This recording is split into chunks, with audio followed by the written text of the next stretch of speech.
যাই হোক, আজ বেরিয়ে পড়লাম। কালকে Lok Sabha vote 2024-এর result out.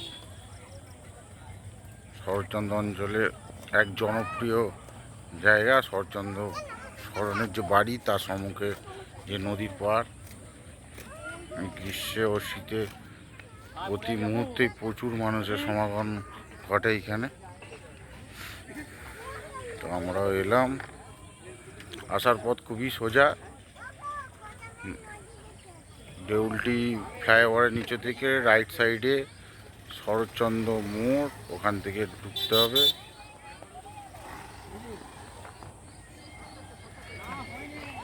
কথাশিল্পী Saratchandra চট্টোপাধ্যায়ের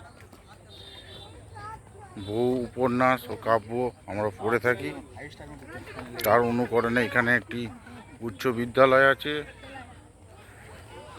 তার নিজ গৃহটি সংরক্ষিত আছে, যেটা পর্যটন শিল্প এখন অনেকটা পরিণত হয়েছে। সুন্দর নদীর ধার, সঙ্গে আমার গিন্নি, আমার পাপা, আমার মেয়ে, মাধবের বউ ও তার মেয়ে। আবার উঠিস না, উঠে বসো বসো নদীর ধারে।